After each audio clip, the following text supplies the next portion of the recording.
तो दोस्तों खबर ऐसी है कि सुनते ही रोंगटे खड़े हो जाएंगे क्योंकि इस वक्त देश के एक बड़े शहर में वो तूफान उठने वाला है जिसकी आहट से सरकार के गलियारों तक हड़कंप मचा हुआ है। और जो तस्वीरें अभी अभी सामने आ रही है उन्हें देख करके साफ हो जाता है कि आज का दिन भारत की राजनीति में एक ऐसे निर्णायक मोड़ पर साबित हो सकता है जिसकी कल्पना शायद किसी ने भी नहीं की होगी।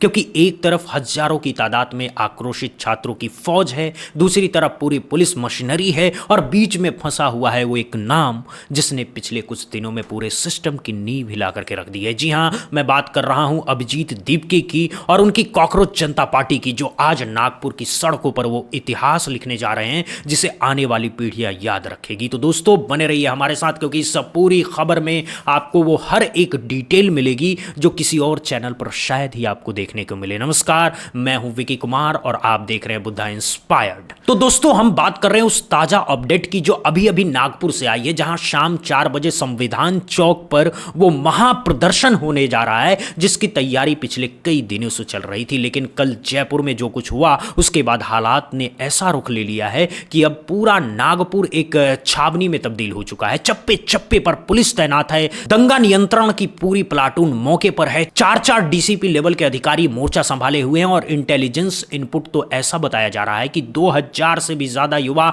सड़कों पर उतरने वाले हैं। सोचिए जरा कि क्या स्थिति बन गई है कि एक छात्र आंदोलन के लिए पुलिस को इतनी बड़ी तैनाती करनी पड़ रही है। और सवाल यह उठता है कि आखिर सरकार को डर किस बात का है? क्या वाकई में यह डर सिर्फ कानून व्यवस्था का है या फिर इस बात का डर है कि कहीं यह आंदोलन वो चिंगारी न बन जाए जो पूरे देश को अपनी चपेट में ले ले?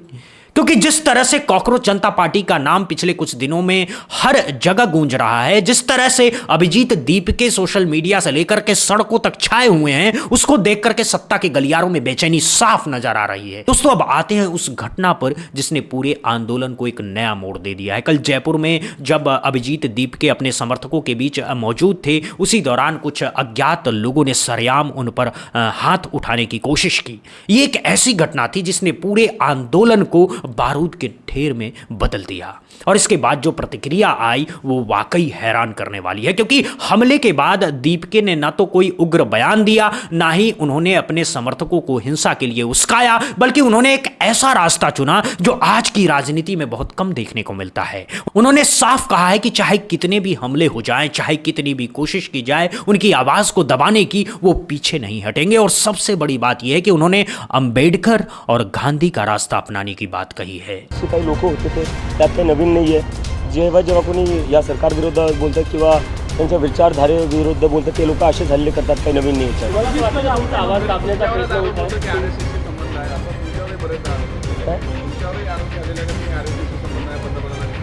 म्हणून काल माझ्यावर हल्ला केला।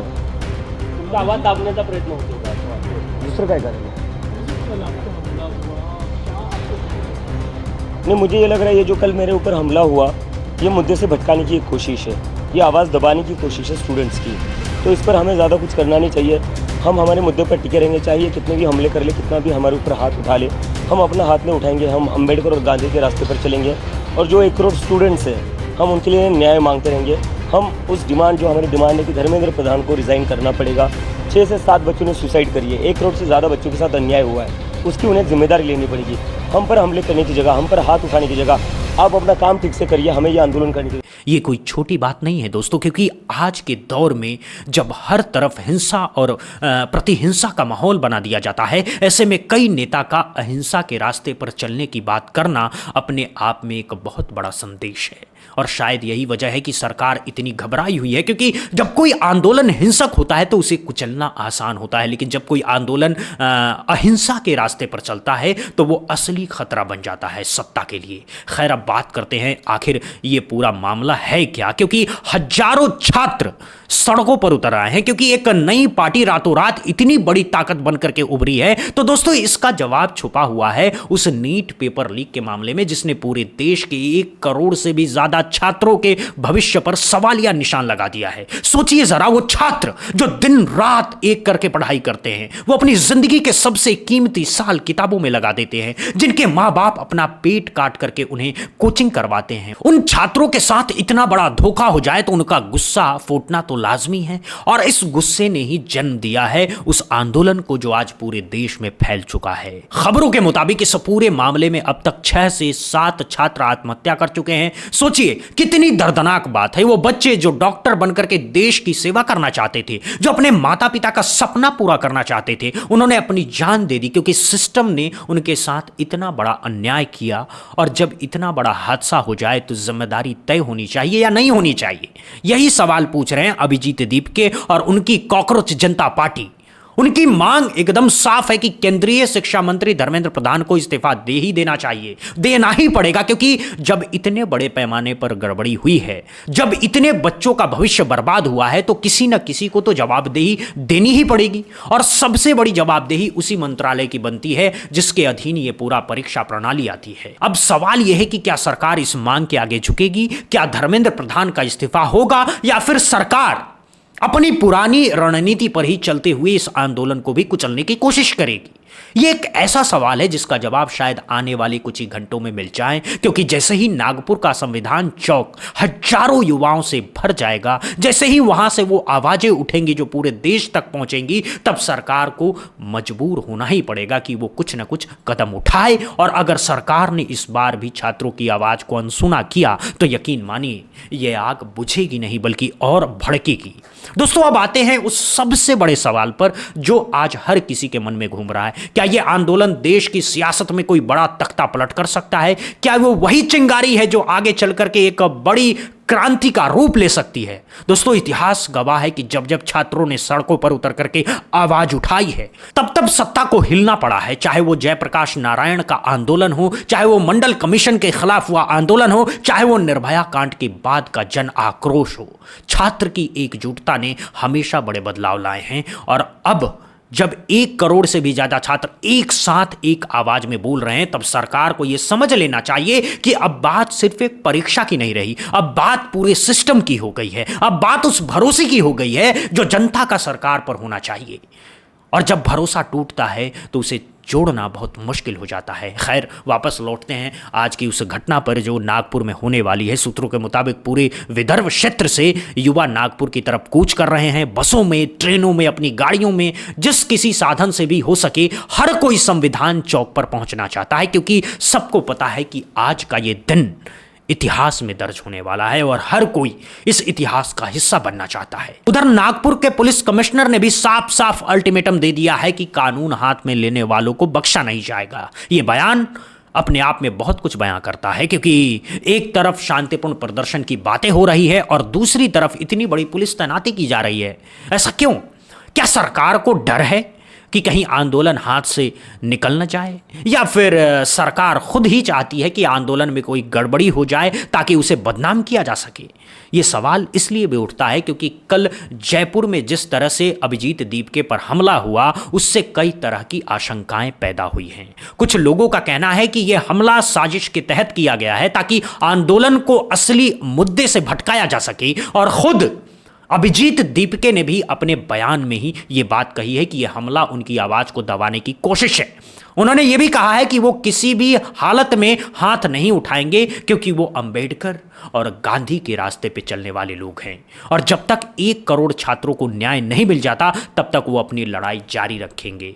ये जो रवैया है दोस्तों, ये वही रवैया है जिसने गांधी को महात्मा गांधी बनाया था। ये वही रवैया है जिसने सत्याग्रह को इतना बड़ा हथियार बना दिया था कि अंग्रेज जैसी ताकत को भी झुकना पड़ा। और अगर आज के दौर में फिर से वही रास्ता अपनाया जा रहा है तो यकीन मानिए ये आंदोलन रुकने वाला नहीं है। ये आंदोलन तब तक चलता रहेगा जब तक छात्रों को उनका हक नहीं मिल जाता। अब बात करते हैं उस माहौल की जो पूरे देश में बना हुआ है। सोशल मीडिया पर तो हाहाकार मचा हुआ है। ट्विटर हो या फेसबुक, इंस्टा हो या यूट्यूब, हर जगह यही चर्चा है कि क्या होगा नागपुर में, क्या होगा संविधान चौक पर, क्या सरकार सच में झुकेगी या फिर एक और आंदोलन को कुचल दिया जाएगा। और जो सबसे दिलचस्प बात है वो ये है कि इस बार सिर्फ छात्र ही नहीं बल्कि उनके माता पिता भी सड़कों पर उतर आए हैं, क्योंकि उन्हें भी पता है कि ये लड़ाई सिर्फ उनके बच्चों की नहीं बल्कि पूरे देश के भविष्य की है। अगर आज सिस्टम के खिलाफ आवाज नहीं उठाई गई तो कल यही सिस्टम और कितने बच्चों का भविष्य बर्बाद करेगा, यह सवाल हर मां बाप के मन में है। और इसीलिए इस बार आंदोलन की ताकत पहले से कहीं ज्यादा बड़ी नजर आ रही है। अब सवाल उठता है कि अभिजीत दीपके आखिर हैं कौन, ये कॉकरोच जनता पार्टी आखिर है क्या, और कैसे रातों रात ये इतना बड़ा नाम बन गया। तो दोस्तों आपको बताते कि अभिजीत दीपके एक ऐसा नाम है जो लंबे समय से छात्रों के मुद्दों पर लड़ता आ रहा है। उन्होंने अपनी पार्टी का नाम भी बहुत सोच समझ करके रखा है, कॉकरोच जनता पार्टी, क्योंकि उनका मानना है कि जिस तरह से कॉकरोच हर जगह पाया जाता है, जिस तरह से कॉकरोच को कितना भी मारो वो वापस आ ही जाता है, उसी तरह से आम जनता भी है। उसे कितना भी दबाओ, कितना भी कुचलो, वो वापस उठकर खड़ी हो ही जाएगी। ये एक बहुत ही दिलचस्प प्रतीक है और शायद यही वजह है कि उनकी पार्टी का नाम सुनकर के पहले लोग हंसते थे, लेकिन अब वही नाम सरकार के लिए सरदर्द बन गया है, क्योंकि जो पार्टी पहले मजाक का विषय थी, आज वही पार्टी सरकार से सीधा टकरा रही है। और जिस तरह से उनके पीछे लाखों युवा खड़े हो गए हैं, उससे यह साफ हो जाता है कि अब ये कोई मजाक नहीं रहा, अब ये एक बड़ी ताकत बन चुकी है। फिलहाल बात करते हैं उस रणनीति की जो सरकार अपना सकती है। सरकार के सामने इस वक्त 3 रास्ते हैं।